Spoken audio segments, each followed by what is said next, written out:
Shalom Bapak Ibu Saudaraku semuanya. Shalom. Selamat datang dan selamat beribadah di Gereja Injili Anugerah Tuhan Giat Pancur Batu.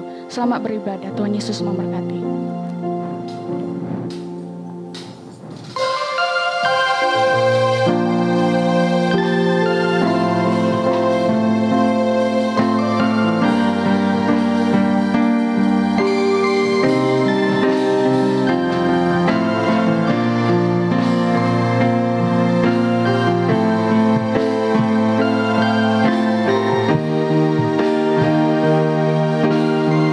Sama-sama katakan.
Terima kasih Tuhan.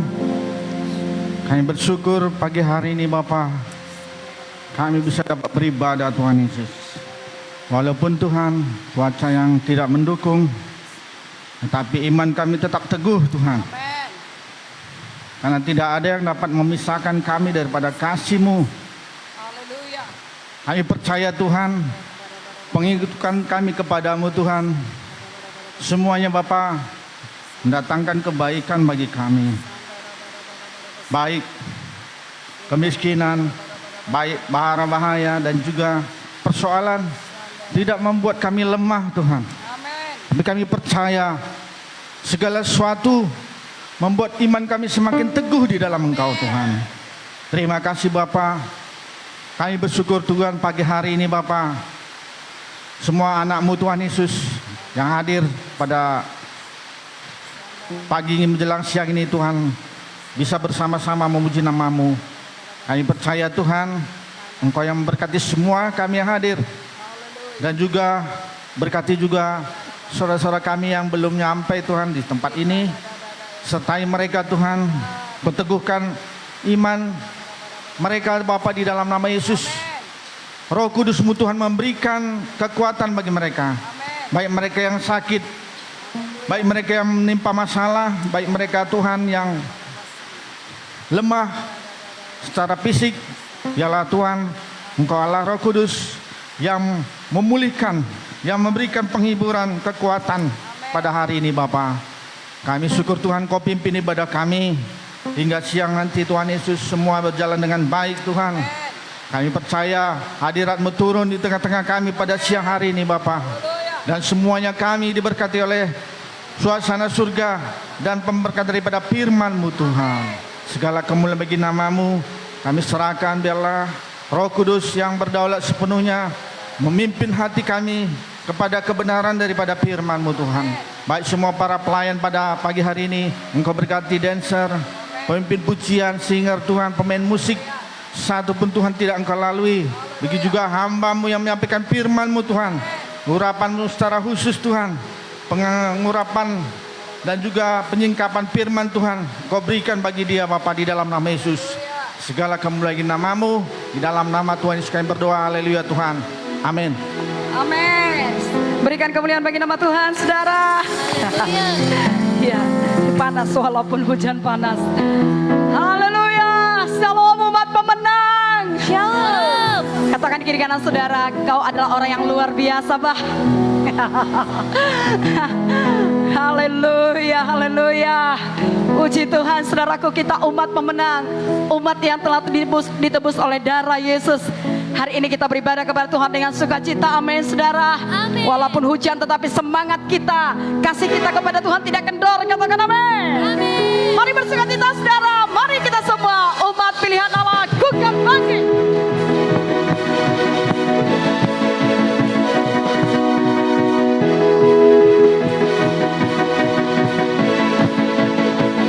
Sama-sama katakan, mari kita semua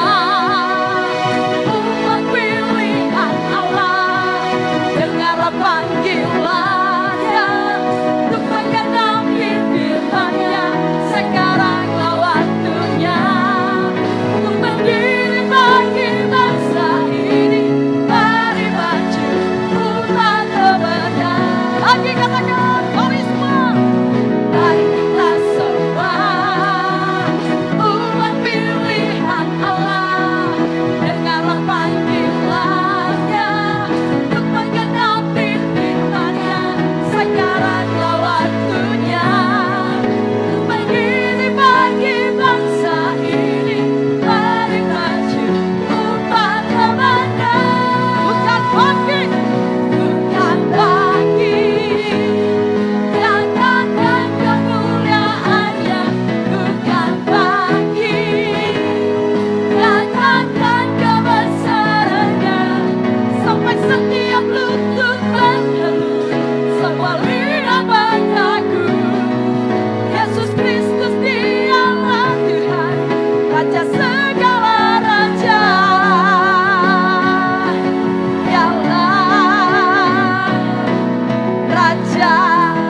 Supaya lebih semangat saya mengundang Bapak Ibu untuk bangkit berdiri. Karena ini masih pagi-pagi gerakan tubuh saudara. Sekali lagi saudara, kita semua bertepuk tangan untuk Tuhan Yesus. Haleluya.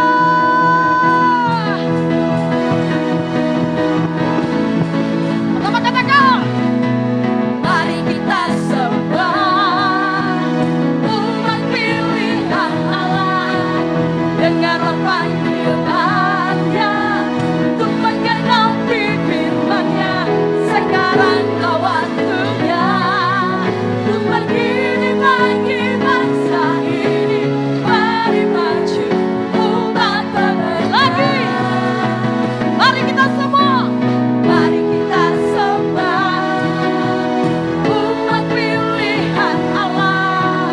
Dengarlah panggilannya untuk menggenapi firman-Nya. Sekaranglah waktunya untuk berdiri bagi bangsa ini. Mari maju umat pemenang. Ku kan bangkit, bukan bangkit. Nyatakan kemuliaan-Nya, bukan bangkit. Nyatakan sampai setiap lutut berselut. Amin. Semua mengaku Yesus Kristus Dialah Tuhan, Raja segala. Ku kan bangkit, oh, ku kan bangkit. Nyatakan kemuliaan-Nya, ku kan bangkit, oh, nyatakan kebesaran-Nya.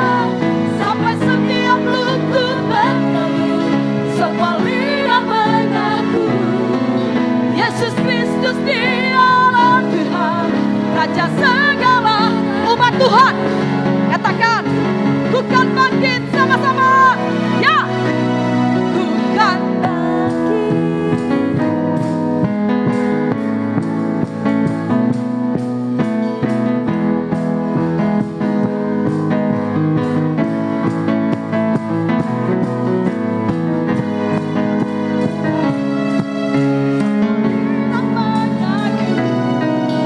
Yesus Kristus Dialah Tuhan, Raja segala raja. Dialah, oh, oh, ku kan bangkit, ku kan bangkit. Nyatakan kemuliaan-Nya,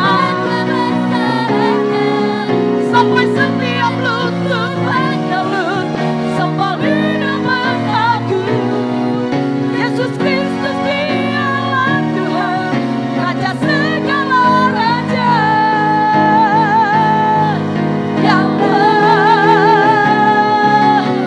Dialah Tuhan, Dialah Raja. Dialah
Pak Edison Tarigan.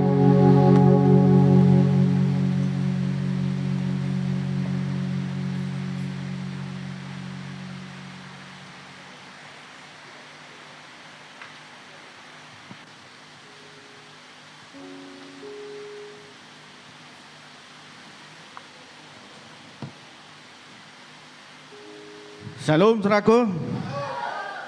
Apakah saudara tetap semangat? Walaupun badai, walaupun hujan.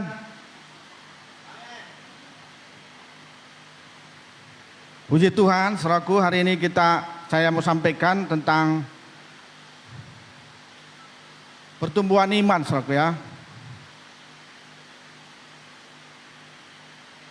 Kita sebagai orang Kristen, saudaraku ya, selama ini menyadari atau perlu evaluasi apakah selama ini kita sudah mempunyai iman yang benar atau tidak, saudaraku. Untuk itu saudaraku, kita perlu introspeksi apa artinya bertumbuh dalam iman. Banyak, saudaraku, anak-anak Tuhan yang dikatakan beriman, tetapi tiba ada pergumulan atau persoalan meninggalkan Tuhan. Itu namanya tidak bertumbuh. Diambil di dalam Matius 7 ayat 22 sampai dengan 23. Ini ayat ini sudah sering kita dengar, saudaraku ya.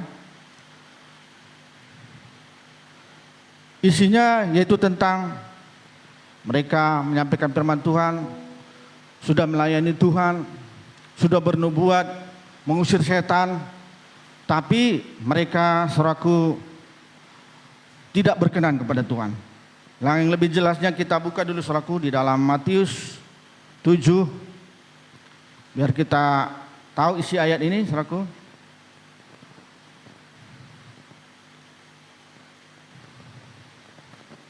Atau ditampilkan, saudaraku, di multimedia.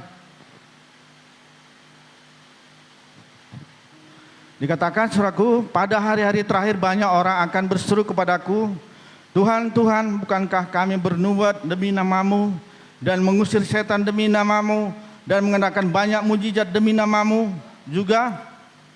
Pada waktu itulah aku akan berterus terang kepada mereka dan berkata, aku tidak pernah mengenal kamu. Nyalalah dari hadapanku, kamu sekalian pembuat kejahatan. Kita menyangka selama ini kita sungguh-sungguh ikut Tuhan. Ada 5 hal yang mau saya sampaikan, saudaraku.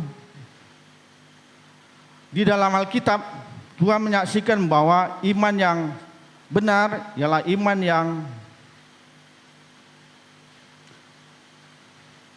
berpusat kepada Allah. Orang yang mau bertumbuh, saudaraku, adalah orang yang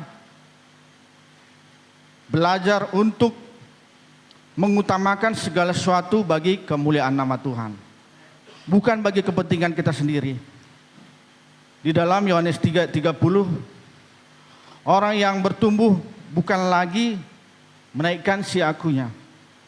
Karena, saudaraku ya, si aku ini yang membuat kita selalu lemah dan orang lain jadi tersandung, saudaraku. Lalu dikatakan bahwa bertumbuh bukan lagi si aku yang didudukkan di atas tahta, tetapi Allah Tritunggal lah. Artinya, Yohanes katakan, Yesus semakin besar, tetapi kita semakin kecil. Keakuan kita semakin kecil.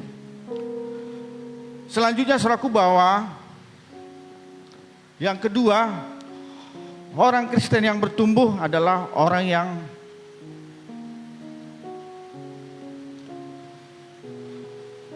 mengutamakan pengenalan akan Kristus. Tadi, saudaraku ya, yang pertama menyaksikan bahwa iman itu adalah kita berpusat kepada Allah. Yang kedua, kita orang Kristen yang bertumbuh adalah kita mau menguatkan atau menyatakan pengenalan akan Kristus lebih dari segala sesuatu. Dalam Filipi 3 ayat 10, kita tahu bahwa Paulus mengatakan banyak orang yang, saudaraku ya, karena sesuatu hal. Oke lah, kita buka dulu saudaraku dalam Filipi 3:10. Yang kukehendaki ialah mengenal Dia dan kuasa kebangkitannya dan persekutuan dalam penderitaannya, di mana aku menjadi serupa dengan Dia dalam kematiannya. Berarti kita semakin mengenal Tuhan, supaya kita semakin berkenan kepada Tuhan, baik di dalam persekutuan dan penderitaan. Berarti kalau orang Kristen tidak ada penderitaan, itu namanya bukan orang Kristen. Kita tahu sekarang saudaraku ya, di Indonesia ini khususnya kita mendirikan gereja saya susah saudaraku ya. Nah, itu penderitaan salib saudaraku. Tetapi bukan penderitaan yang kita alami dalam setiap hari, bekerja, kena hujan, bekerja, itu bukan penderitaan namanya saudaraku. Itu namanya pergumulan pribadi kita berbeda dengan dalam mengikut Tuhan. Dalam satu hal ini juga selalu membuat kita semakin bertumbuh. Mau kita ibadah, ada hambatan, ada hujan, ada persoalan, tiba-tiba ada sakit. Saya tidak mengatakan yang tidak gereja itu tidak beriman, tidak. Tapi saudaraku, saya mau kita ini semakin bertumbuh ke dalam level yang lebih tinggi lagi. Kita bisa mengatasi segala persoalan kita. Yang ketiga, orang yang bertumbuh imannya adalah rela berkorban demi pekerjaan Tuhan. Berapa waktu yang lalu kita sudah berkorban dalam peresmian dan juga pembangunan sidang Tuhan ini. Ini merupakan pertumbuhan rohani, saudaraku. Kita mau berkorban untuk pekerjaan Tuhan, berarti saudara mau bertumbuh di dalam Tuhan. Amin, saudaraku. Lalu saudaraku, kita tidak sebatas itu. Kita juga bisa mengutamakan Tuhan dalam tiap-tiap hari dalam hidup kita. Tidak hanya omongan yang semata-mata kita menganggap kita paling benar, tapi kita mengerjakannya dengan tulus hati. Lalu yang keempat adalah iman yang benar adalah bukan positive thinking. Artinya positive thinking ini saudaraku ya, bahwa segala sesuatu dalam ikut Tuhan itu harus sukses, harus menang, harus begini. Tidak demikian saudaraku, itu pengajaran yang keliru saudaraku. Di dalam mengikuti Tuhan ini saudaraku, kita berpikir secara rasional dan juga kita harus memang pasti hidup kita itu percaya diberkati Tuhan. Jadi kalau ada orang sakit, kita katakan beriman sembuh, itu bukan beriman saudaraku. Itu iman yang salah. Kalau orang saudara kita sakit, jangan katakan demikian, tapi kita katakan mari kita berdoa. Itu namanya pengajaran positive thinking, saudara. Menyatakan bahwa segala sesuatu itu harus tidak ada yang menurun, harus meninggi. Tetapi kita harus berpikir yang positif di dalam firman Tuhan ini, saudara. Iman yang benar ialah iman yang tunduk kepada Allah. Berarti kalau kita mendahului Tuhan, berarti kita tidak tunduk kepada Allah. Yang kelima saudaraku, iman yang benar ialah tidak identik dengan moral, saudaraku. Jangan saudara katakan orang yang beriman itu ya kelihatan alim-alim, ya seperti orang-orang lain di sana, saudaraku, ya berdoa biar dilihat orang. Tidak demikian saudaraku. Kita Islam atau saudaraku ya, iman yang benar itu ialah persekutuan kita dengan Tuhan dan juga hubungan kita yang disebut dengan relasi. Setelah itu kita tidak lagi saudaraku ya seperti manusia yang lama. Dulu kita selalu katakan ya saudaraku ya, kalau ikut Tuhan itu berhasil, kalau ikut Tuhan itu tidak ada yang sakit. Tidak saudaraku. Di dalam justru mengikut Tuhan, kita harus mengalami segala berbagai macam persoalan dan persekutuan. Supaya apa? Supaya Tuhan sepenuhnya menguasai hati kita, bahwa kita ini manusia. Jangan kita selalu mengatakan, taunya Tuhan itu. Tidak demikian saudaraku. Atau kamu harus berhasil hidupmu, sampai anak cucumu berlimpah. Jadi saudaraku ya, biarlah penghidupan kita kepada Tuhan, biarlah tidak seperti yang dulu-dulu, tetapi kita memikirkan hal-hal yang benar, hal yang dalam pekerjaan Tuhan, dan juga kita semuanya bertumbuh di dalam iman. Untuk kita maju di dalam Tuhan dan bertumbuh dalam iman, saudaraku, harus memang kita mengalami persoalan, mengalami pergumulan yang berat. Karena tiba saatnya nanti, saudaraku, masa kedatangan Tuhan Yesus, kita tidak, saudaraku, bisa lagi beribadah seperti ini. Lalu kita beribadah di tempat-tempat yang khusus, yang tidak diketahui oleh orang lain. Itu semasa penderitaan, tapi tiba masanya akan kita terangkat, saudaraku. Jadi semua yang dialami oleh Tuhan Yesus, seperti dihina, dicaci, akan kita alami, saudaraku. Dia dibunuh, beberapa orang Kristen ada yang dibunuh, saudaraku. Ada yang tidak bisa beribadah. Kita ya paling sedikit, saudaraku ya, negara Palestina Israel perang, kita yang jadi kebencian oleh mereka. Jadi biarlah kita, saudaraku, kalau kita mengalami aniaya, kita mengalami pergumulan, kita mengalami, saudaraku ya, persoalan, bersyukurlah saudara, karena Tuhan kita hidup. Amin, saudaraku. Karena kita tahu bahwa pengikutan kita tidak ada yang sia-sia, semua mendatangkan kebaikan kita bagi orang yang mengasihi Tuhan. Tuhan Yesus memberkati. Terima kasih. Haleluya.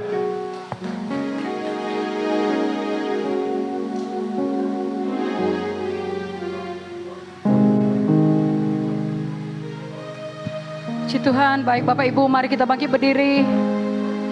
Kita bertumbuh terus dalam pengenalan kita akan Tuhan. Dia Tuhan kita yang baik, saudara. Kasih-Nya sungguh besar bagi kita. Dia buktikan kasih-Nya, Dia memberikan hidup-Nya, saudaraku, untuk menebus kita. Kita sembah Tuhan. Yesusku, penyelamatku, tidak ada yang seperti.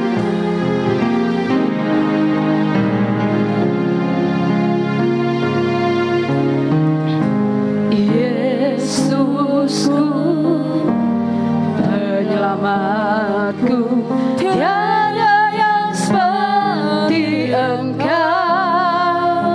Setiap hari ku memuji keajaiban kasih-Mu, menghibur rindu.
yang bernafas, tak berhenti menyembahmu.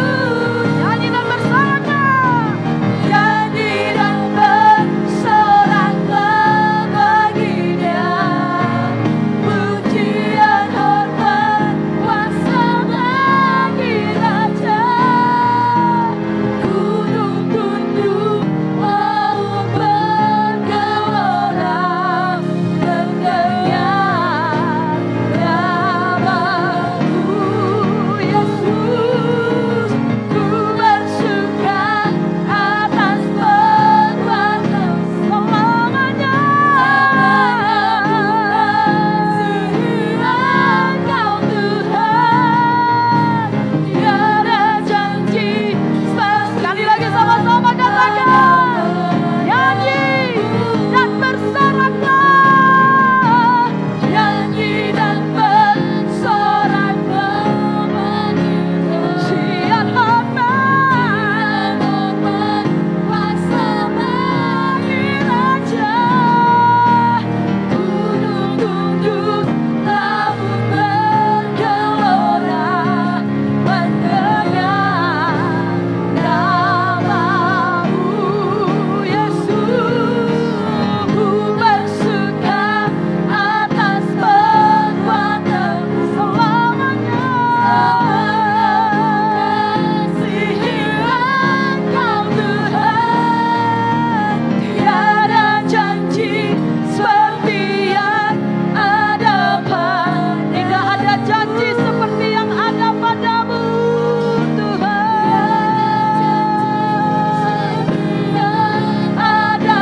Tidak ada janji seperti yang ada padamu. Tiada janji seperti yang ada padamu.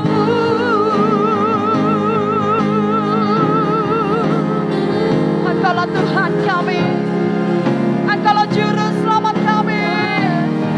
Kami bernyanyi bagimu, kami bersorak memuliakan Engkau.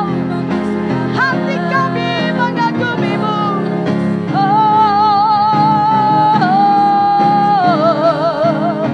Terima kasih Kau selamatkan jiwa kami.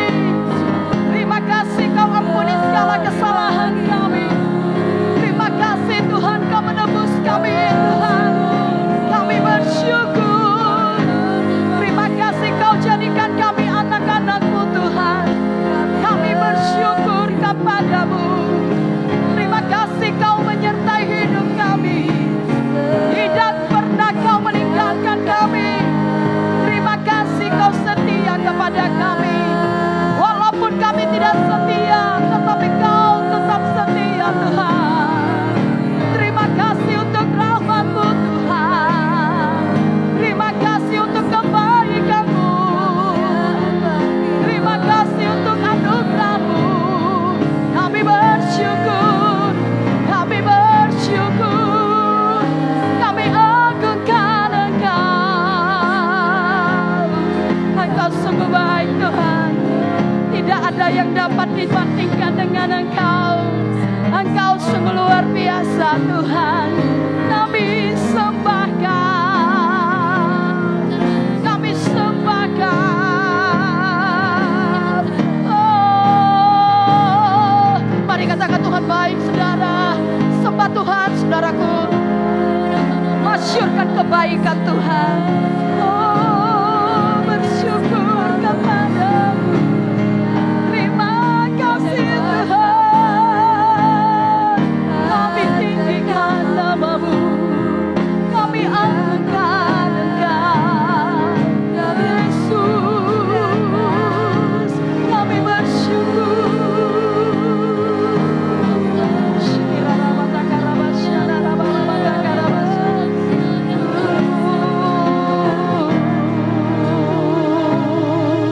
Terima kasih Tuhan.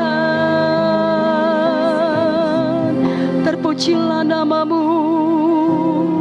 Kami tinggikan Engkau lebih dari segalanya.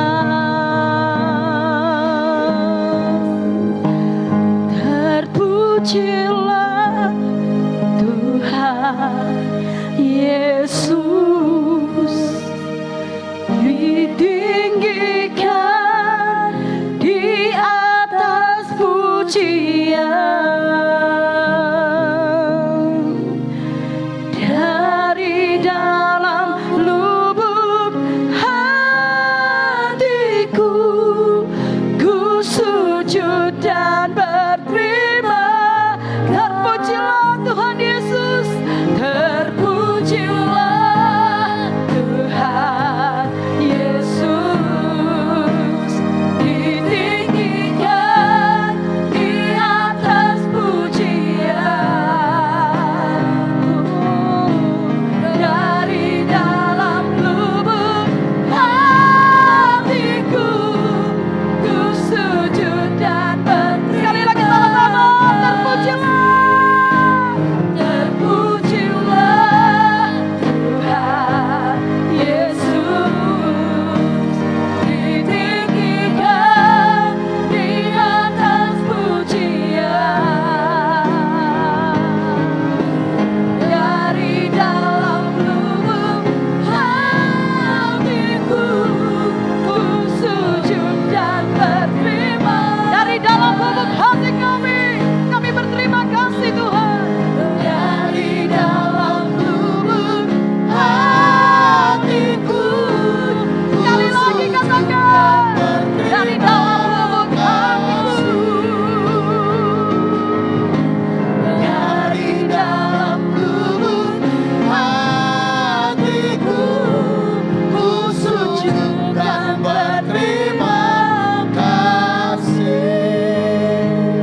Kemuliaan bagi Yesus.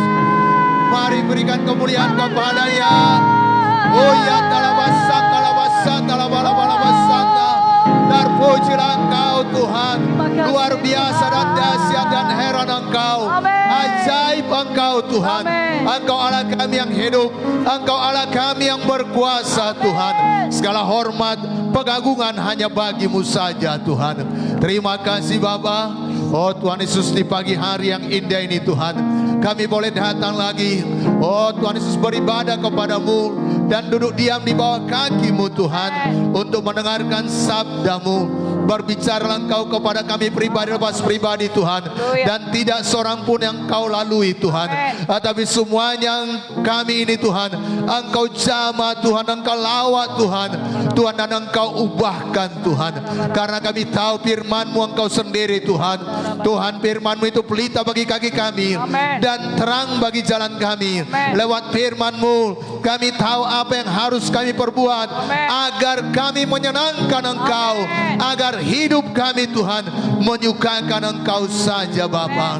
Terima kasih Tuhan, urapi hamba-Mu Tuhan untuk menyampaikan isi hati-Mu. Biarlah semuanya kami dibaharui, diubahkan Tuhan, dan memiliki pemahaman yang benar akan kebenaran firman-Mu.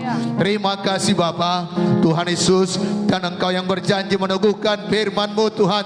Bila diberitakan dengan kuasa dan tanda mujizat, oh Tuhan, sembuhkanlah yang sakit. Oh Tuhan Yesus, lepaskanlah yang terikat. Tuhan Yesus, yang lapar haus Engkau puaskan Tuhan. Bahkan yang berdosa Engkau ampuni Tuhan. Dan semuanya kami pulang berbeda Tuhan di waktu kami datang ke tempat ini. Tuhan Yesus, kami percaya padamu Bapa. Firman-Mu itu Tuhan tinggal dalam hati kami, dan kami kerjakan sepanjang umur hidup kami. Syukur Tuhan, syukur Tuhan. Di dalam nama Yesus kami berdoa. Amin. Sambil saudara duduk, boleh salam kiri kanan saudara, katakan, Tuhan Yesus mengasihimu, Yesus sayang kepadamu. Haleluya. Walau hujan, Tuhan Yesus tidak berubah. Amin. Kuasa Tuhan tidak berubah. Mujizat Tuhan tidak berubah. Amin. Karena Yesus kita tidak berubah walau apapun yang terjadi. Karena Dia dahsyat, Dia berkuasa, Dia hidup. Amin. Nah Bapak Ibu Saudara yang dikasihi oleh Tuhan Yesus, kita tadi sangat diberkati oleh sharing firman Tuhan, bagaimana kita harus bertumbuh secara iman kepada Tuhan Yesus. Amin. Jadi kita ada beberapa poin tadi disampaikan supaya kita bertumbuh. Biarlah Yesus semakin besar di dalam kita, kita semakin kecil. Bukan siaku kita lagi yang semakin besar, tapi Tuhan Yesus yang semakin nyata dalam hidup kita. Amin. Dan saya percaya semuanya kita sudah menjadi pelaku kebenaran firman Tuhan dari firman Tuhan yang sudah kita dengarkan minggu yang lalu. Masih ingat topik firman Tuhan minggu yang lalu Bapak Ibu? Yaitu dipanggil untuk pergi memberitakan Injil. Amin. Ya, dikatakan dalam Matius pasal 11 ayat 28, apa dikatakan? Marilah kamu yang letih lesu dan berbeban berat, aku akan memberikan kelegaan kepadamu. Banyak masalah, banyak pergumulan, banyak beban berat kita karena dosa.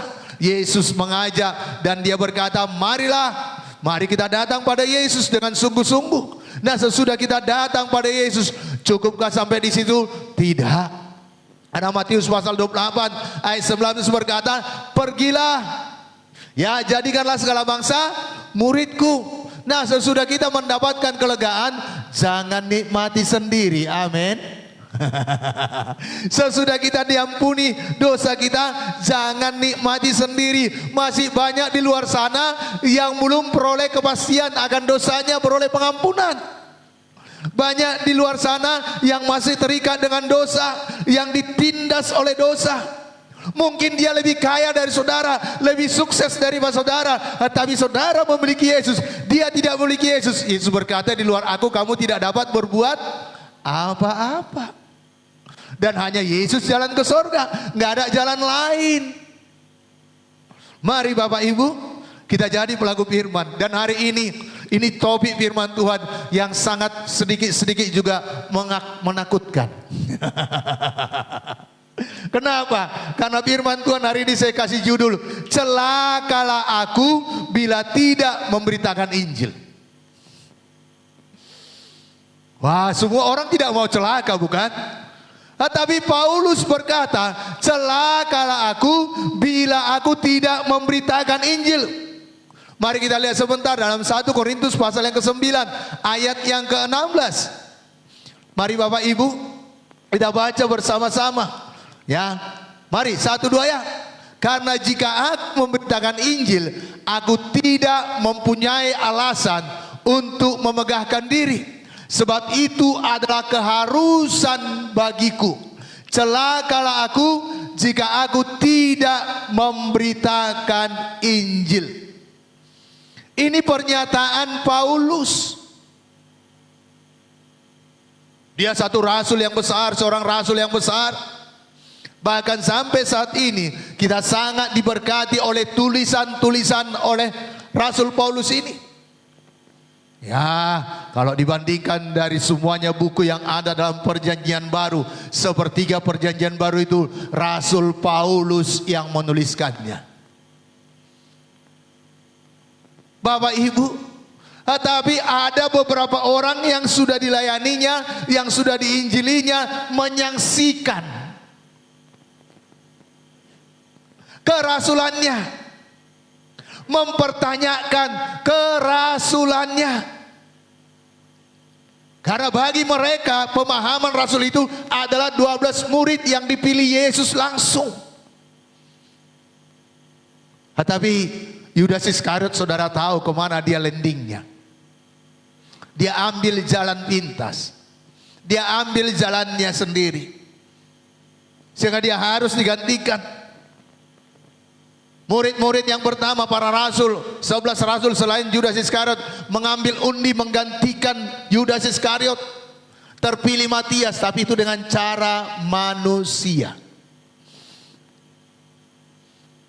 Tapi Paulus ini latar belakangnya, wow, boleh Bapak Ibu baca nanti dalam, saudaraku, dalam Kisah Para Rasul pasal 9, bagaimana dia memiliki surat kuasa penuh untuk menganiaya jemaat, menyeret mereka dan memasukkannya ke penjara. Tapi di kala perjalanan dari menuju Damsyik, dia bertemu dengan Yesus. Dari sejak saat itu hidupnya berubah. Tapi tidak sampai di situ saja. Seperti firman Tuhan yang kita dengarkan minggu yang lalu. Dipanggil untuk pergi memberitakan Injil. Paulus ini pun Bertemu dengan Yesus, dipanggil, dikhususkan. Untuk apa? Hanya menikmati. Ku sembah Kau Tuhan, ku sembah Kau Tuhan. Tidak. Tapi untuk pergi memberitakan Injil. Dan Paulus lewat firman Tuhan yang baru kita baca, dikatakan menegaskan bahwa kalau dia tidak melaksanakan tugas pemberitaan Injil, ia akan celaka. Ungkapan celaka memberi arti bahwa Paulus sangat sadar bahwa ia akan mendapat celaka atau celaka akan menimpanya jika ia tidak memberitakan Injil. Dalam terjemahan lama dikatakan, wailah aku bila aku tidak memberitakan Injil. Saya baca dalam terjemahan beberapa, saudaraku, bahkan dalam bahasa daerah pun sama pemahamannya.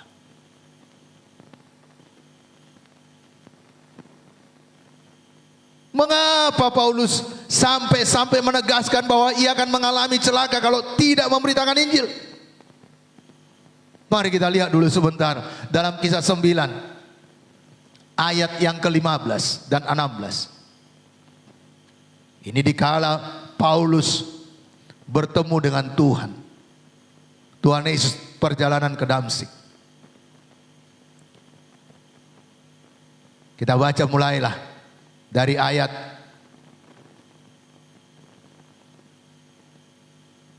dari ayat 1 kita baca. Amin, gak apa-apa ya.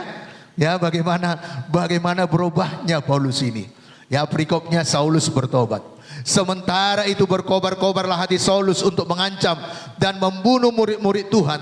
Ia menghadap imam besar. Wah, menghadap imam besar untuk apa? Dan meminta surat kuasa daripadanya untuk dibawa kepada majelis-majelis Yahudi di Damsyik, supaya jika ia menemukan laki-laki atau perempuan yang mengikuti jalan Tuhan, dia menangkap mereka dan membawa mereka ke Yerusalem. Dalam perjalanannya ke Damsyik, ketika ia sudah dekat kota itu, tiba-tiba cahaya memancar dari langit mengelilingi dia. Ia rebah ke tanah dan kedengaranlah olehnya suatu suara yang berkata kepadanya, Saulus, Saulus, mengapakah engkau menganiaya aku? Jawab Saulus, siapakah engkau Tuhan? Katanya, akulah Yesus yang kau aniaya. Tetapi bangunlah dan pergilah ke dalam kota. Di sana akan dikatakan kepadamu apa yang harus kau perbuat. Jelas, dia punya surat kuasa, niatnya bukan baik pergi ke Damsyik. Tetapi di tengah jalan dia dicegah oleh Tuhan Yesus. Dia bertemu dengan Yesus. Tuhan berkata, mengapa engkau menganiaya aku? Adakah Paulus menganiaya Tuhan Yesus? Tidak. Tetapi kita ini adalah tubuh Kristus. Jadi kalau ada menganiaya saudara, bukan saudara sebenarnya yang dianiaya, tetapi Yesus. Kalau saudara diejek, jangan ambil hati karena saudara mengikut Yesus. Jangan tonjolkan keakuan saudara. Sadar bahwa saudara adalah tubuh Kristus yang diejek Yesus. Biarkan Tuhan Yesus yang menjadi hakim. Amin. Dan ini yang terjadi. Dalam ayat 7 dikatakan, maka terbangun-bangunlah teman-temannya seperjalanan, karena mereka memang mendengar suara itu, tetapi tidak melihat seorang juga pun. Saulus bangun dan berdiri dan membuka matanya, tetapi ia tidak dapat melihat apa-apa. Mereka harus menuntun dia masuk ke Damsyik. 3 hari lamanya ia tidak dapat melihat, dan 3 hari lamanya ia tidak makan dan minum.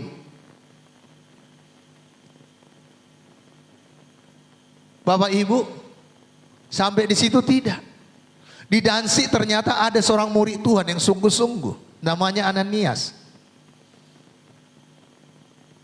Kalau murid Tuhan yang sungguh-sungguh bisa dengar suara Tuhan, amin. Ya, kapan kita terakhir dengar suara Tuhan? Bisa langsung ada pernyataan di hati kita, di roh kita.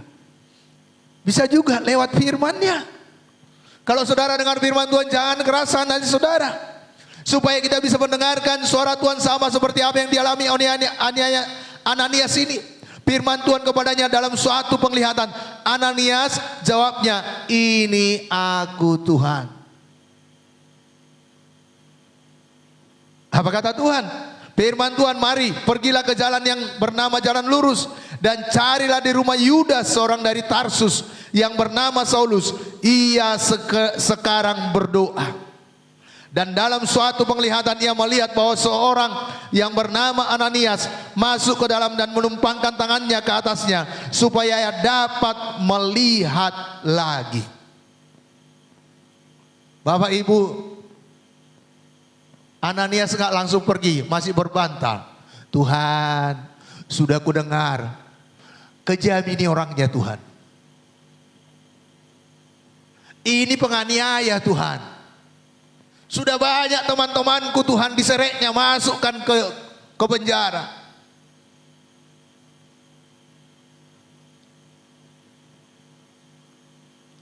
Bapak Ibu, sehingga Tuhan mempertegas lagi dalam ayat 15, pergilah sebab orang ini adalah alat pilihan bagiku. Perhatikan Bapak Ibu.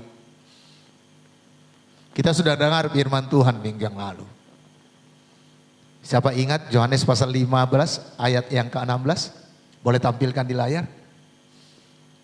Dan bukan hanya Paulus yang Tuhan panggil, tetapi semuanya kita orang percaya, amin. Mari kita baca bersama-sama. Bukan kamu yang memilih aku, tetapi akulah yang memilih kamu. Dan aku telah menetapkan kamu supaya kamu pergi dan menghasilkan buah. Dan buahmu itu tetap, supaya apa yang kau minta kepada Bapa dalam namaku diberikannya kepadamu. Sayang banyak orang Kristen ya kalimat terakhir yang selalu dipegang. Apa itu? Supaya apa yang kau minta kepada Bapa dalam namaku diberikannya kepadamu.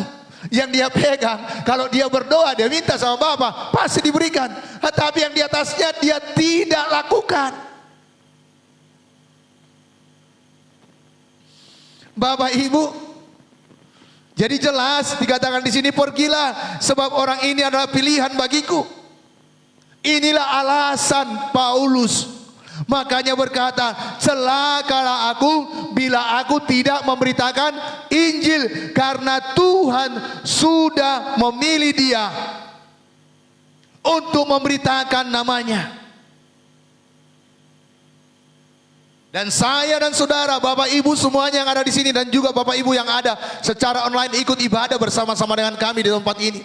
Saudara sudah datang pada Yesus dan mendapat kelegaan dan yakin akan pengampunan dosa saudara. Kita dipilih untuk pergi memberitakan Yesus kepada orang lain. Kepada siapakah kita harus pergi? Kepada semua orang. Pak, sekarang ini banyak orang menginjil mindahkan dari kolam satu ke kolam yang lain. Jangan begitu Bapak Ibu. Ayo cari jiwa-jiwa yang memang di luar keselamatan, di luar Yesus. Kalau dia sudah beribadah, biarkan dia di situ. Amin. Apalagi dia yakin akan keselamatan jiwanya. Saudara yang kasih dalam nama Tuhan Yesus. Dan jelas dalam ayat yang ke-16 Tuhan berkata, ya, aku sendiri akan menunjukkan kepadanya betapa banyak penderitaan yang harus ia tanggung oleh karena namaku. Tadi Pak Tarigan tadi sampaikan ya, kekristenan itu bukan hidup yang mudah. Kekristenan itu identik dengan aniaya, identik dengan penderitaan. Jadi kalau saudara belum pernah menderita karena mengikut Yesus, perlu dipertanyakan, sungguh-sungguhkah saudara mengikut Yesus?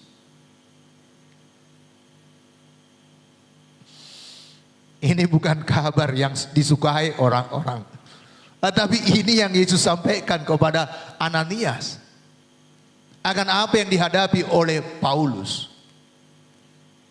Bapak, Ibu, Saudara yang dikasihi oleh Tuhan Yesus. Jadi kalau kita memberitakan Injil, ada aniaya, ada ejekan, ada cemoohan, berbahagialah, bersukacitalah. Matius pasal 5, kata-kata berbahagia apa dikatakan? Berbahagialah orang yang mengalami penderitaan karena nama Tuhan, karena memberitakan kebaikan, karena memberitakan Injil. Jadi Bapak, Ibu, Saudara yang dikasihi oleh Tuhan Yesus, dan ini perintah bagi kita semuanya. Kita pun dipanggil dari kegelapan, diangkat dari lumpur dosa, untuk memberitakan perbuatan-perbuatan Tuhan yang ajaib yang Tuhan sudah lakukan dalam hidup kita. Saya percaya sama seperti Paulus ini, kita masing-masing punya pengalaman minimal satu dengan Tuhan dalam hidup kita. Paulus dikala dia bertemu dengan Yesus dalam perjalanannya ke Damsyik, dia berulang-ulang menyampaikan ini, menyaksikan ini kepada orang lain. Bahkan di hadapan Raja Agripa pun ini yang disampaikannya. Enggak sekedar dia banyak tahu, tapi dia punya pengalaman dengan Tuhan. Mengapa kita takut menginjil? Karena enggak punya pengalaman dengan Tuhan Yesus. Mengapa takut dan bimbang memberitakan Yesus Juru Selamat? Karena kita, orang tersebut, bimbang akan keselamatan jiwanya. Gak yakin dia kalau mati ke sorga. Tapi kalau kita punya kepastian, kalau kita tinggalkan dunia ini kita pasti ke sorga. Dan kalau sangkakala berbunyi kita pasti ke sorga, kita tidak takut memberitakan Yesus Juru Selamat, Yesus pengampun dosa, Yesus jalan ke sorga. Amin. Amin. Tapi kadang banyak orang lebih semangat dia menyaksikan BPK yang enak. Oh, di sana BPK-nya enak loh. Tahu cabenya, wow, mangitir. Sasangnya enak lagi. Arsik babinya, wah enak. Ya, ikan hati noburnya, wow, sambalnya enak loh Pak. Kalau itu berbinar-binar matanya menyaksikannya. Kenapa Yesus tidak? Kenapa saudara berani tadi menyaksikan makanan yang begitu saudara semangat sekali memberitakannya semua orang? Karena saudara udah rasakan. Bukan kata orang. Demikian Yesus yang kita beritakan ini. Demikian Injil yang kita beritakan ini. Amin. Kita dulunya berdosa, bertemu dengan Yesus berubah.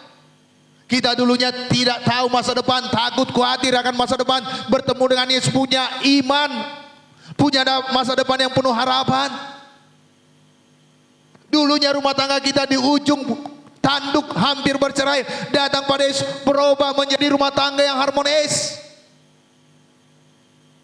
Punya pengalaman dengan Kristus. 1 Petrus 2 ayat 9 apa dikatakan?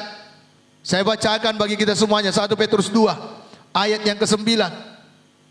Tapi kamulah bangsa yang terpilih, imamat yang rajani, bangsa yang kudus, umat kepunyaan Allah sendiri, supaya kamu memberitakan perbuatan-perbuatan yang besar dari Dia yang telah memanggil kamu keluar dari kegelapan kepada terangnya yang ajaib. Untuk itulah kita dipanggil Bapak Ibu. Amin. Memberitakan perbuatan Tuhan. Adakah yang lebih besar lagi daripada memindahkan kita seharusnya ke neraka menjadi ke sorga? Saya rasa tidak ada lagi perbuatan lebih besar daripada itu.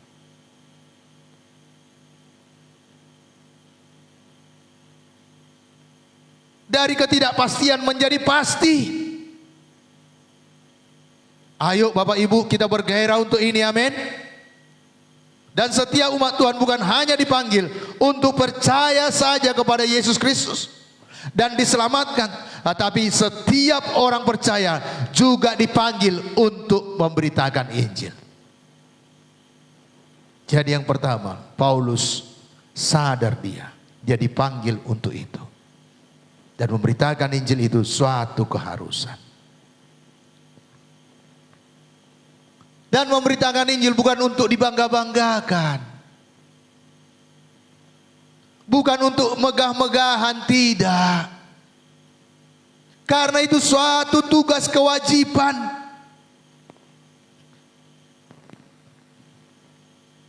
Paulus ini sadar yang memanggil dia adalah Tuhan Allah dalam Tuhan Yesus Kristus. Paulus melakukannya dengan rela hati. Gak ada sikap hati yang lain supaya nampak orang saya rohani, saya hebat, tidak.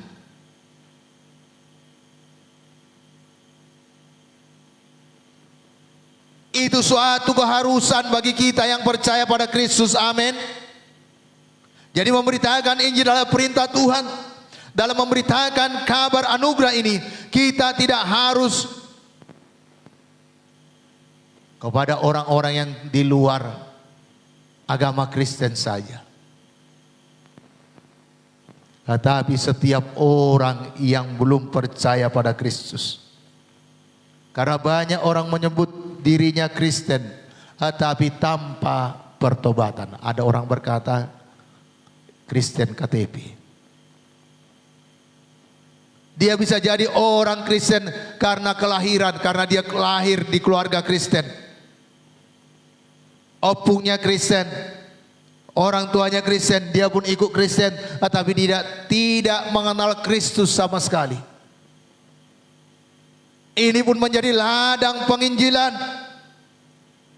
Bahkan orang Kristen yang suam-suam kuku pun harus kita injili. Kenapa harus demikian, Pak? Ayo buka sebentar Wahyu pasal 3 ayat 16. Wahyu pasal 3 ayat 16. Karena orang yang suam-suam kuku pun akan dimuntahkan Tuhan.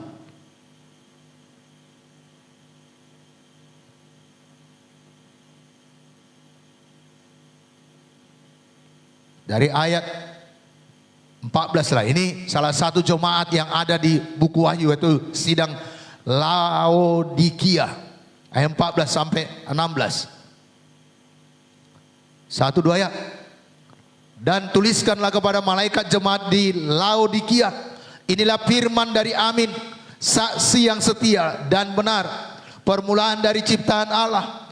Aku tahu segala pekerjaanmu, engkau tidak dingin dan tidak panas. Alangkah baiknya jika engkau dingin atau panas.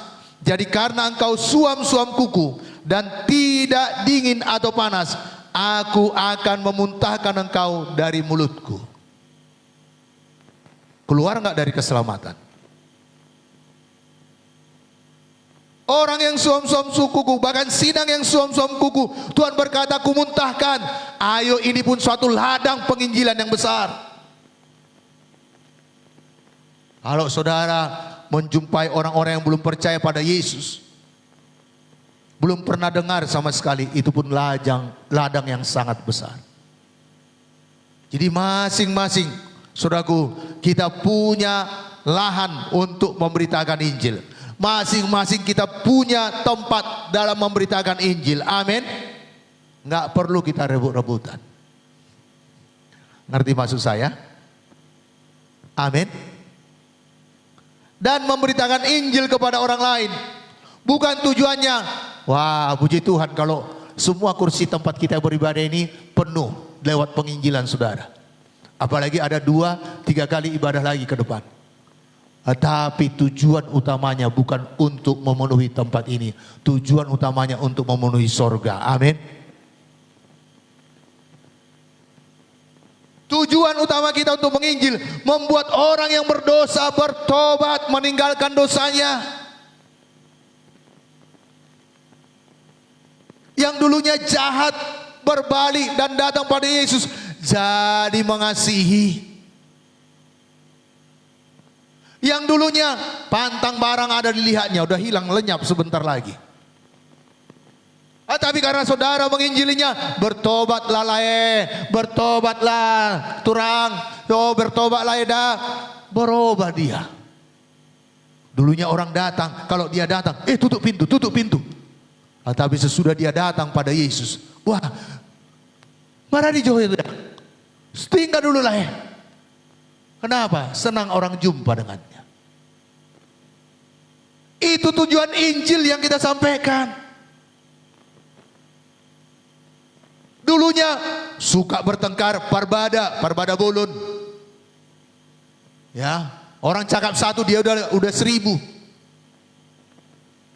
Ujung-ujungnya runcing. Tetapi karena dia jumpa dengan Yesus, berubah hidupnya. Inilah tujuan Injil yang kita sampaikan. Amin.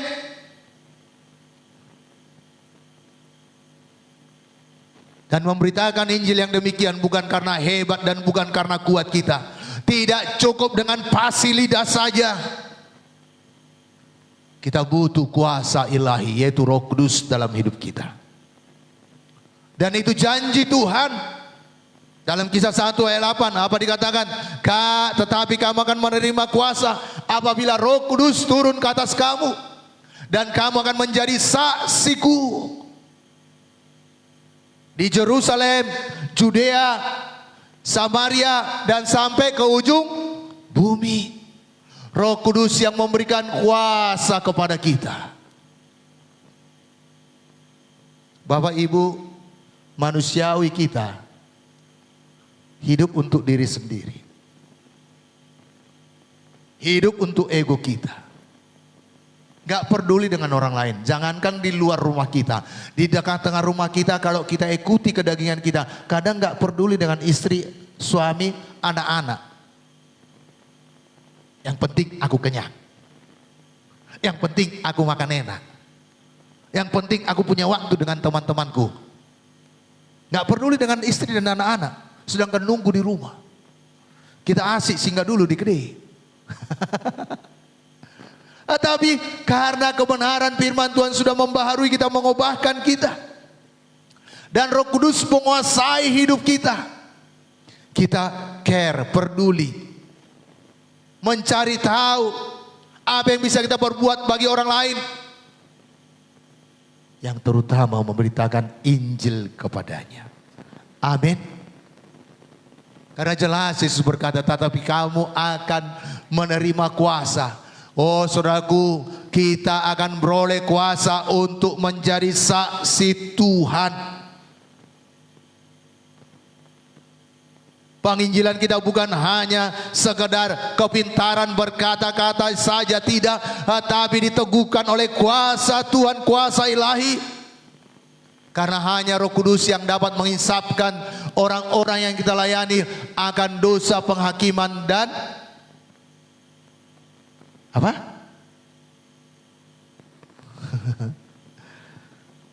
Akan dosa, penghakiman, dan ada yang tahu? Penghakiman.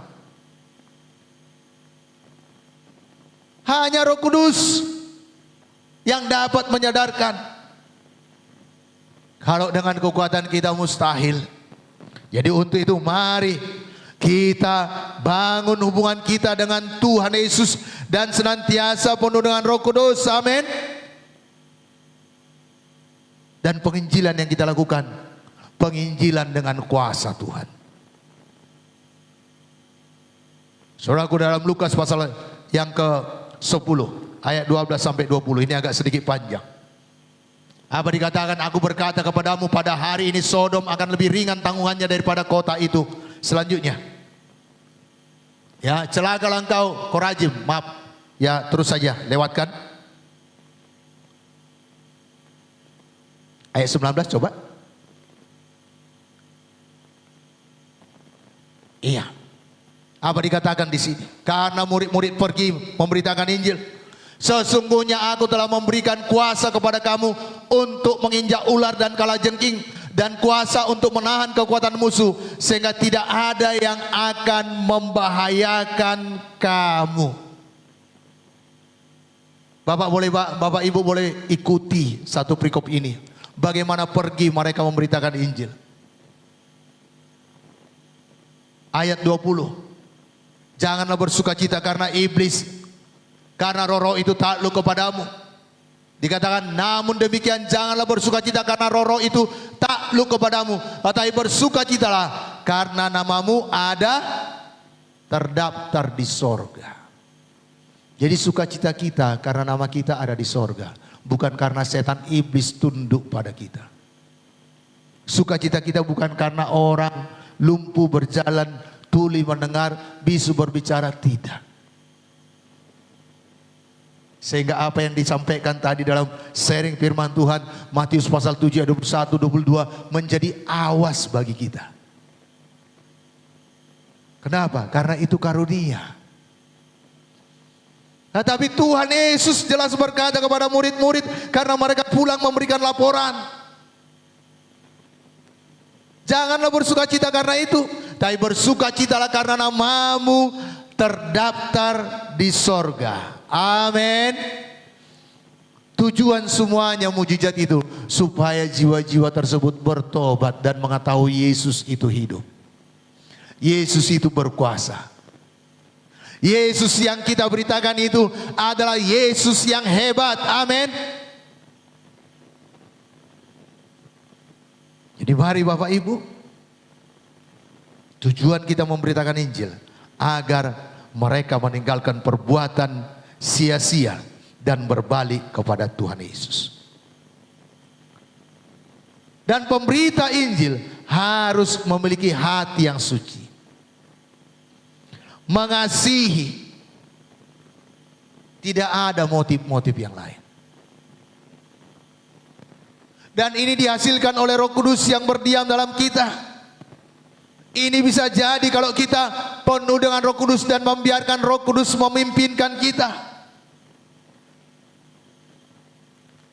Dan pemberita Injil gak perlu takut, mungkin dia status sosialnya lebih hebat dari saudara. Gak perlu takut kalau Tuhan sudah memimpinkan saudara untuk menginjilinya. Saudara ingat waktu Filipus disuruh Roh Kudus untuk menjumpai sida-sida dari Ethiopia. Filipus hanya penginjil jalanan saja. Tapi dia datang, dia patuh, dia jumpai kereta sida-sida dari Ethiopia itu. Pejabat tinggi dari Afrika itu. Dia patuh, dia beritakan Injil. Dia tidak berkata, oh kenapa aku Tuhan, kenapa yang enggak lain? Tidak. Bahkan Petrus, mahkamah agama tahu bahwa mereka adalah orang biasa, nelayan. Tetapi ada kesempatan mereka beritakan Yesus. Amin. Jadi mari penuh dengan Roh Kudus, punyai hati yang suci, hati yang mengasihi. Roma pasal 8 ayat 14 apa dikatakan? Kita baca bersama-sama. Semua orang yang dipimpin Roh Allah adalah anak Allah. Biarkan Roh Kudus memimpinkan kita. Ananias tadi dibiarkannya Roh Kudus memimpinkan dia. Walaupun dia awalnya berdalih, aku dengar Tuhan, orang ini orang jahat, menganiaya, membunuh orang-orang percaya. Tetapi Tuhan menegaskan kembali, pergilah. Karena dialah pilihanku dan dia pergi. Apa yang disuruh Tuhan dia lakukan. Mari Bapak Ibu dengar-dengaran dengan Tuhan sehingga kita tahu apa yang harus kita perbuat. Amin. Dan kepada siapa kita harus memberitakan Injil.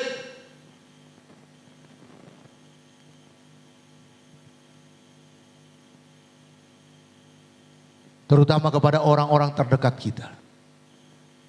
Mungkin kita belum dengar suara seperti Ananias tadi. Tetapi mari, Kisah pasal 1 ayat 8 tadi, Jerusalem kita dulu. Istri kita kalau istri kita belum bertobat, suami kita kalau suami kita belum bertobat, anak-anak kita kalau belum anak-anak kita bertobat. Layani dia dengan bagaimana memberikan hidup kita menjadi contoh, menjadi teladan dalam mengikut Kristus dan mengucapkan firman Tuhan. Mempraktekkan kasih Kristus kepada mereka sehingga mereka datang kepada Yesus. Saya ingat sesudah saya bertobat, saya terima Yesus tahun 90. Kalau saya tidak salah di bulan September waktu itu. Saya ikut pemuritan dasar. Sesudah pemuritan dasar saya diajari. Dan satu pernyataan pada saat itu kisah 16 ayat 31. Satu orang selamat, seisi rumah diselamatkan. Dan ini menjadi beban bagi saya. Saya bayangkan kalau bapakku, mamaku, adik-adikku nggak percaya pada Yesus, ke neraka semuanya. Tiap hari saya doakan. Tiap hari saya minta pada Tuhan, Tuhan jamah hati mereka, Tuhan lembutkan hati mereka. Biarlah hati mereka terbuka kepadamu. Dan tolong saya bersaksi Tuhan. Setiap ada kesempatan saya pulang kampung, saya saksikan Injil. Saya beritakan keselamatan. Bapak Ibu, tidak gampang, tidak seperti membalikkan tangan. Karena saya butuh 8 tahun kemudian. Saya berdoa di rumah, pintu yang ditendang lah. Mereka lihat saya datang, semua bahan makanan yang bisa dimakan disembunyikan. Yang bisa dimasak pun disembunyikan.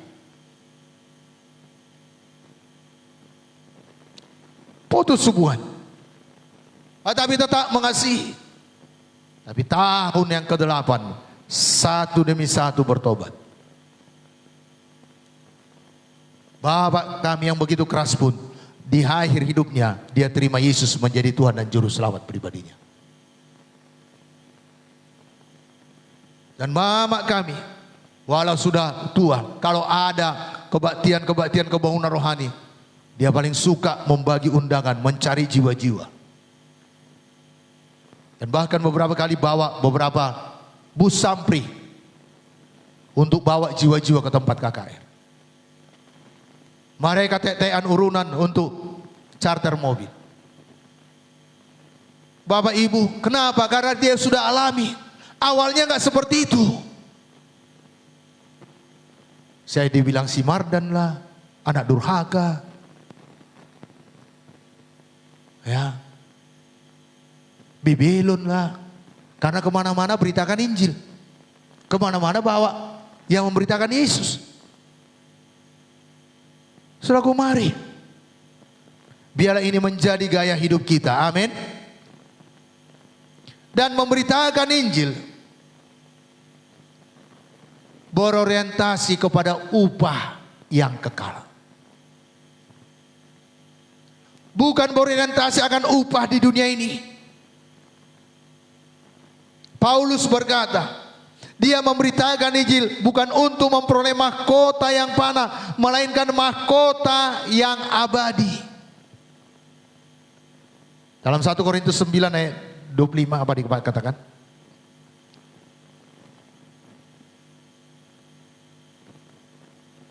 Tiap-tiap orang yang mengambil bagian dalam pertandingan menguasai dirinya dalam segala hal. Mereka berbuat demikian untuk memperoleh suatu mahkota yang panah. Tetapi kita untuk memperoleh suatu mahkota yang abadi. Dia berikan suatu perumpamaan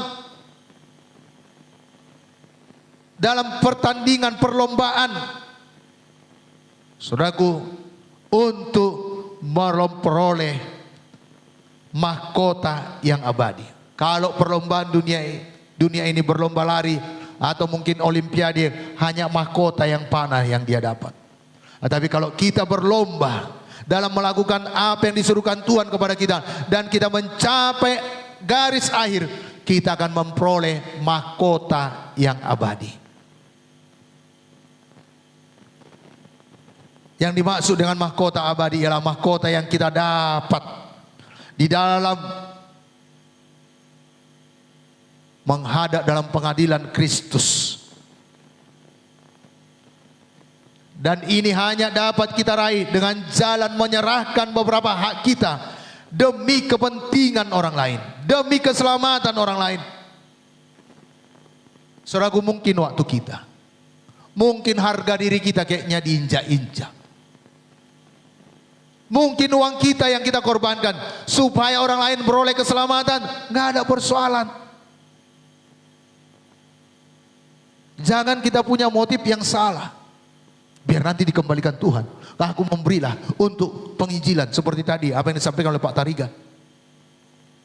Yang bertumbuh imannya. Punya, ya dia mau berkorban untuk pekerjaan Tuhan. Tapi bukan berbisnis kepada Tuhan.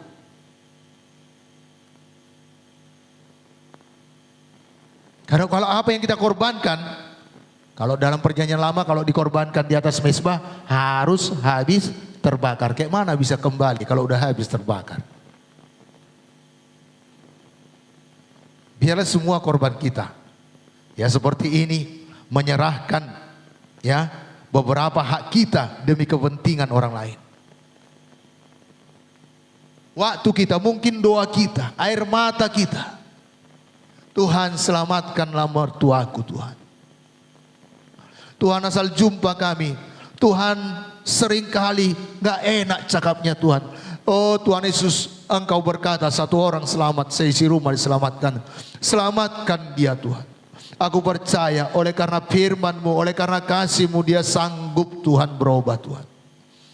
Tuhan, aku tidak mau mertuaku kalau mati ke neraka Tuhan. Aku tidak mau anakku kalau tinggalkan dunia ke neraka Tuhan. Aku tidak mau cucu menantuku Tuhan ke neraka Tuhan. Selamatkan mereka. Mungkin kurang jam tidur saudara. Dan saudara menyangkal diri untuk berbuat baik supaya nama Tuhan dimuliakan. Supaya ada jalan bagi saudara untuk memberitakan Injil bagi orang tersebut. Ayo, inilah upah kita. Jadi memberitakan Injil tanpa upah atau melayani Tuhan dengan sukarela merupakan gaya hidup pelayanan yang tidak dapat dihambat oleh apapun. Amin. Amin. Memberitakan Injil tanpa upah, melayani Tuhan tanpa upah, nggak ada embel-embel yang lain. Saudaraku, tidak ada dapat menghalangi saudara untuk melakukannya. Walau ada orang yang mencoba menganiaya saudara, akan maju terus. Ada orang berkata, Minggu ke gereja, oh Rabu KKS, Kamis 2 Sabat lagi, Sabtu kaum muda, oh hari-hari yang lain menginjil. Oh berhentilah. Saudara tidak akan tinggal diam karena saudara melayani Tuhan tanpa upah, tanpa motif yang lain, karena hanya untuk menyenangkan Tuhan. Amin. Dan saya melihat itu ada di sini. Walau hujan deras seperti tadi. Saudaraku, sebelum hujan semua sudah saya siapkan. 7:30 semua sudah siap. Jam 6 saya sudah buka pintu. Saya siapkan, saya keluarkan, susun kursi, rapikan kembali. Ya, tenda sekolah minggu saya siapkan. 7:30 sudah saya siapkan. Ya, saya katakan pada Ibu Gembala, puji Tuhan. Tetapi jam 8 mulai mendung. Jam 8 sudah mendung. Saya berkata sambil saya di dapur, Tuhan, Engkau ajaib, Engkau luar biasa. Engkau dahsyat. Kami tidak terganggu dengan cuaca apapun. Saudara tahu yang paling ya datang pertama sekali, yang tidak saya sangka-sangka. Dia duluan sampai di tempat ini. Saudaraku, dan ada yang datang buka baju. Pak, mana bajunya? Diberangkas. Dari rumah dia buka baju. Sampai di sini dia pakai baju yang cantik dan dia ibadah bersama-sama dengan kita. Maksudnya supaya baju cantiknya itu jangan basah.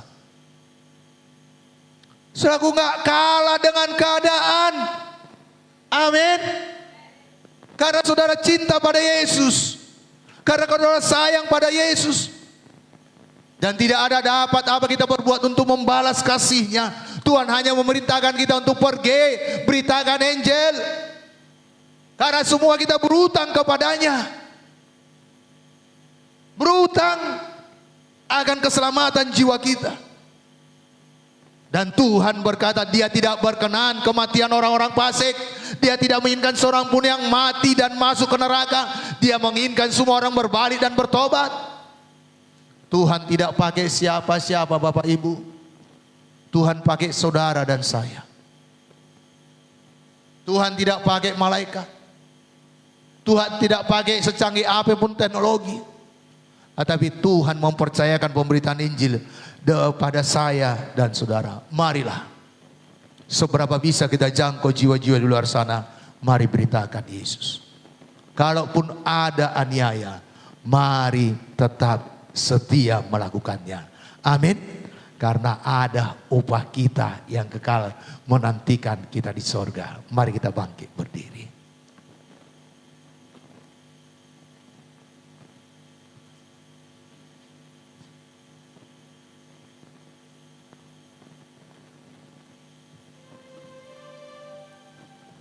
Sebelum kita menyembah Tuhan, maukah Bapak Ibu bersukacita bersama dengan saya? Ini pujian sudah lama tidak kita nyanyikan. Karena selalu hampir tiap minggu ada lagu baru kita nyanyikan. Tapi biar ini menyadarkan kita betapa baiknya Tuhan kepada kita. Lagu ini sangat sukacita. Betapa baiknya Engkau Tuhan, kasih-Mu tiada berkesudahan. Betapa mulia nama-Mu Yesus, jiwaku diselamatkan. Sekali lagi. Betapa baiknya Engkau Tuhan, kasih-Mu tiada berkesudahan. Betapa mulia nama-Mu Yesus, jiwaku diselamatkan. Hosana ku memuji Tuhan, Hosana ku tinggikan Yesus. Hosana, Hosana, Hosana, Hosana, Hosana ku memuji Tuhan. Hosana, ku tinggikan Yesus. Hosana, Hosana, Hosana. Berikan tepuk tangan yang terbaik Tuhan Yesus. Terima kasih Kau selamatkan jiwa kami Tuhan. Kami bersyukur kepadamu. Terima kasih Kau ampuni kesalahan kami. Biarlah kami juga memberitakan kasih-Mu kepada jiwa-jiwa yang terhilang. Urapi kami dengan kuasa Roh Kudus-Mu Tuhan. Haleluya. Berhembuslah Roh Kudus di tempat ini. Urapilah kami dengan minyak yang baru.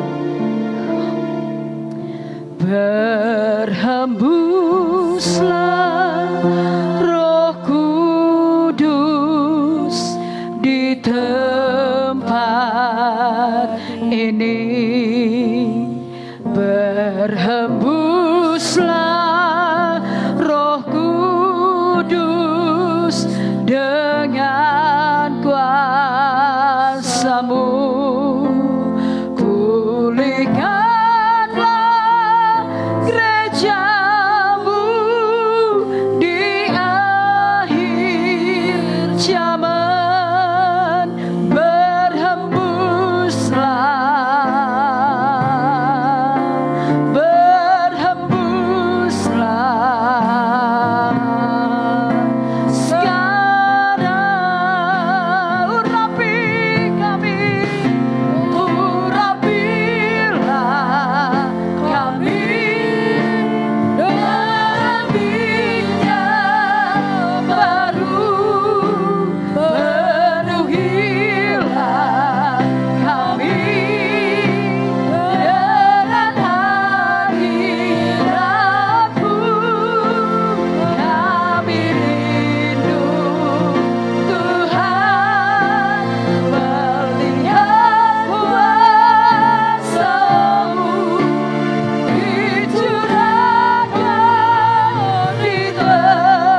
Urapi kami, penuhi kami dengan rohmu ya Tuhan.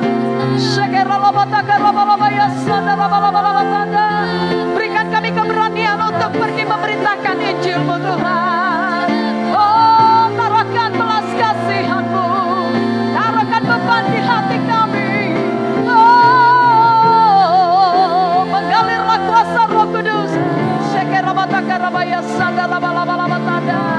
Urapi kami Tuhan, ya marabaya sada. Oh, sebab bukan dengan kuat, bukan dengan gagah, oleh kuasa Roh Kudus kami dapat menjadi saksi. Ya marabata rabalabalabalabala syaralabalabala. Ya marabalabata rabalabalabalabala syaralabalabala. Ya marabalabalabala ya syaralabalabala rabalabalabalabala syada. Bangkitkan roh kami ya Tuhan. Oh, ya marabasada. Tidak ada satupun di antara kami yang suam-suam kutu. Semua kami menyala bagimu dalam nama Yesus.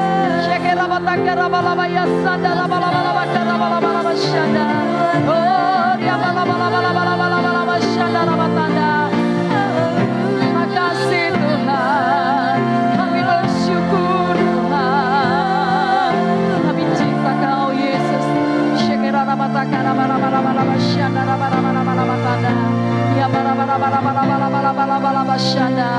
Terima kasih Tuhan, kami bersyukur buat firman-Mu Tuhan yang mengingatkan kami pada hari ini Tuhan, agar kami mau pergi memberitakan Injil-Mu Tuhan. Karena kami umat yang telah Kau tebus dengan darah-Mu, karena kami telah Engkau selamatkan Tuhan, biarlah kami juga menjadi alat dalam tangan-Mu Tuhan, untuk memberitakan Injil keselamatan, untuk memberitakan kasih-Mu, bahwa Engkau mengasihi Tuhan semua manusia Tuhan, bahwa Engkau tidak menghendaki satu jiwa pun binasa. Engkau mau agar setiap orang diselamatkan. Bahkan Engkau tidak menghendaki kematian orang fasik ya Tuhan, tetapi Tuhan, orang fasik itu Tuhan meninggalkan jalannya yang berdosa dan datang kepadamu. Itulah yang Kau rindukan ya Tuhan. Karena begitu Kau sangat mengasihi kami, dan Engkau memberikan nyawa-Mu menjadi tebusan bagi kami Tuhan, sehingga Engkau membayar lunas hutang dosa kami Tuhan. Demikian juga setiap orang yang percaya kepadamu tidak binasa, melainkan beroleh kehidupan yang kekal. Pakai kami, urapi kami menjadi saksi-Mu untuk memberitakan Injil bagi keluarga famili kami yang belum selamat, bagi tetangga kiri kanan muka belakang tempat kami ada, bagi tempat, bagi jalan, bagi gang, bagi daerah, bagi kota di mana kami tinggal ya Tuhan. Jadikan hidup kami menjadi saksi-Mu untuk kemuliaan bagi nama-Mu. Terima kasih Bapa, di dalam nama Tuhan Yesus kami berdoa, kami bersyukur. Haleluya. Mari semua umat Tuhan yang diberkati Tuhan, sama-sama kita katakan amin. Silakan duduk Bapak Ibu. Adakah Bapak Ibu yang mau didoakan, yang sakit tubuhnya atau yang baru pertama kali hadir, semua jemaat yang sudah setia? Puji Tuhan.